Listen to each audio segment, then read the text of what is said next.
Bacaan dari kitab Yesaya. Beginilah firman Tuhan. Seperti hujan dan salju turun dari langit dan tidak kembali ke sana, melainkan mengairi bumi, membuatnya subur dan menumbuhkan tumbuh-tumbuhan, memberikan benih para penabur dan roti kepada orang yang mau makan. Demikianlah firman yang keluar dari mulutku. Ia tidak akan kembali kepadaku dengan sia-sia, tetapi akan melaksanakan apa yang kukehendaki dan akan berhasil dalam apa yang kusuruhkan kepadanya. Demikianlah sabda Tuhan. Syukur kepada Allah. Tuhan melepaskan orang benar dari segala kesesakannya. Tuhan melepaskan orang benar dari segala kesesakannya. Muliakanlah Tuhan bersama dengan daku. Marilah kita bersama-sama memasyurkan namanya. Aku telah mencari Tuhan, lalu Ia menjawab aku dan melepaskan daku dari segala kegentaranku. Tuhan melepaskan orang benar dari segala kesesakannya. Tunjukkanlah pandanganmu kepadanya, maka mukamu akan berseri-seri dan tidak akan malu, tersipu-sipu. Orang yang tertindas ini berseru dan Tuhan mendengarkan. Ia menyelamatkan dia dari segala kesesakannya. Tuhan melepaskan orang benar dari segala kesesakannya. Mata Tuhan tertuju pada orang-orang benar, dan telinganya kepada teriak mereka minta tolong. Wajah Tuhan menentang orang-orang yang berbuat jahat untuk melenyapkan ingatan akan mereka dari muka bumi. Tuhan melepaskan orang benar dari segala kesesakannya.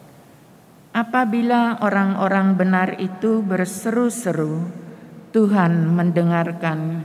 Dari segala kesesakannya mereka Ia lepaskan. Tuhan itu dekat kepada orang-orang yang patah hati. Ia menyelamatkan orang-orang yang remuk jiwanya. Tuhan melepaskan orang benar dari segala kesesakannya. Terpujilah Kristus Tuhan, Raja mulia dan kekal. Terpujilah Kristus Tuhan, Raja mulia dan kekal. Manusia hidup bukan dari roti saja, tetapi dari setiap firman yang keluar dari mulut Allah. Terpujilah Kristus Tuhan, Raja mulia dan kekal. Tuhan bersamamu Dan bersama rohmu. Inilah Injil suci menurut Santo Matius. Dimuliakanlah Tuhan.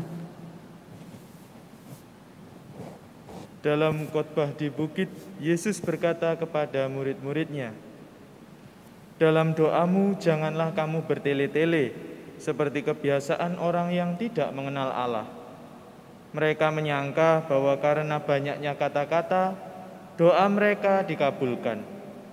Jadi jangan kamu seperti mereka, karena Bapamu mengetahui apa yang kamu perlukan sebelum kamu minta kepadanya. Karena itu berdoalah begini: Bapa kami yang di surga, dikuduskanlah namamu. Datanglah kerajaanmu, jadilah kehendakmu di bumi seperti di surga. Berilah kami pada hari ini makanan kami yang secukupnya, dan ampunilah kami atas kesalahan kami, seperti kami juga mengampuni orang yang bersalah kepada kami. Dan janganlah membawa kami ke dalam pencobaan, tetapi lepaskanlah kami daripada yang jahat. Amin. Karena jikalau kamu mengampuni kesalahan orang, Bapamu yang di surga akan mengampuni kamu juga.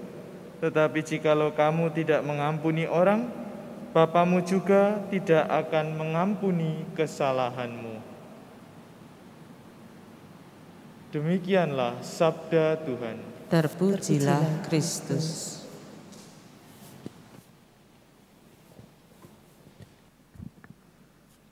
Saudara-saudara terkasih, hari ini kita akan melihat satu bentuk komunikasi dengan Tuhan, barangkali juga kita baru mendengar, yaitu sebuah nubuatan doa.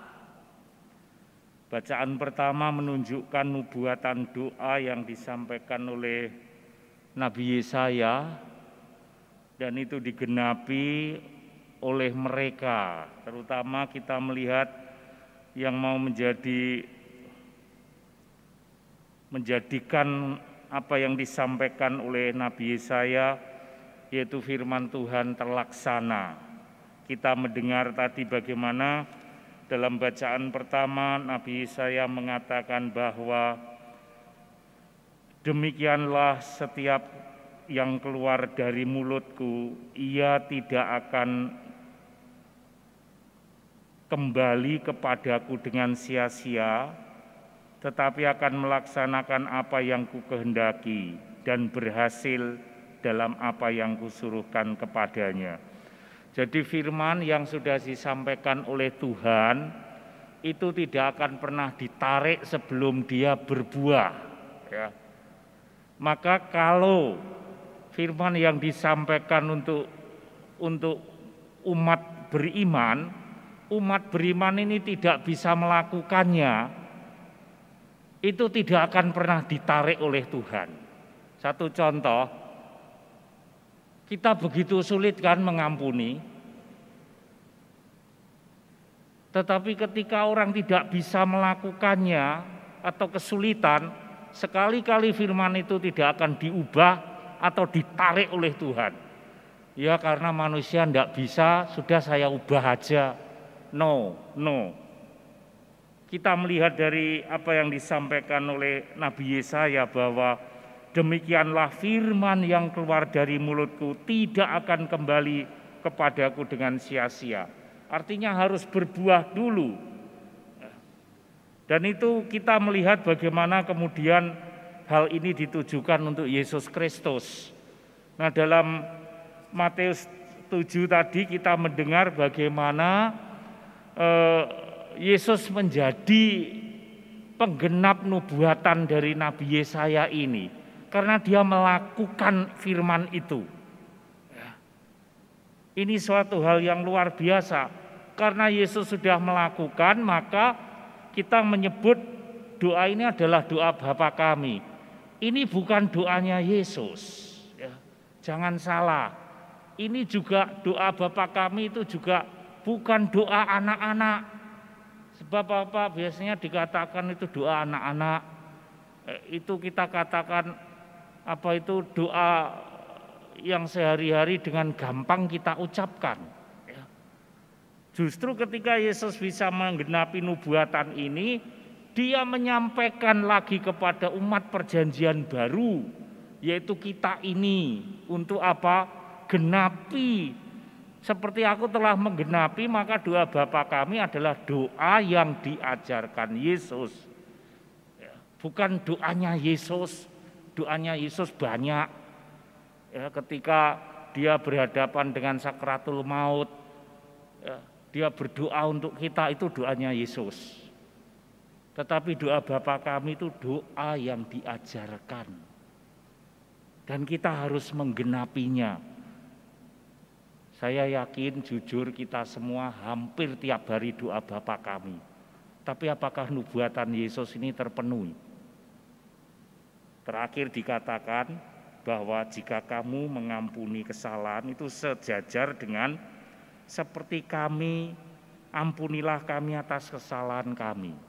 Sekarang kalau Anda buat dosa, Pertama Anda sampai gelundung-gelundung, Tuhan ampuni. Saatnya Anda ada sesama Anda salah pada Anda, minta ampun. Bahkan sampai terdengar kata-kata, sampai mati pastor aku tidak bisa ngampuni orang ini. Ini Katolik macam apa? Hayati, kita ini ditantang untuk menggenapi nubuatan doa yang dinubuatkan Kristus. Dia menjadi pelaku firman sehingga tergenapi. Ya.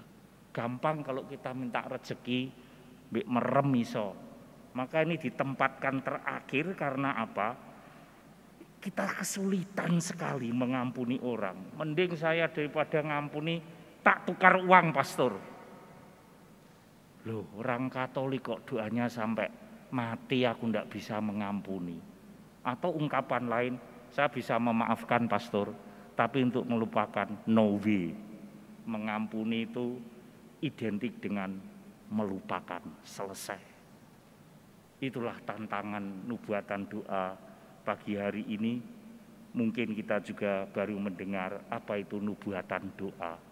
Kita umat beriman di masa Prapaskah ini, kita ditantang untuk menggenapi nubuatan yang diajarkan Yesus, yaitu ampunilah kami seperti kami mengampuni.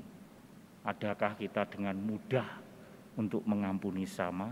Masa Prapaskah menantang sekaligus mengundang kita untuk menggenapi nubuatan yang diberikan Kristus bagi umat beriman.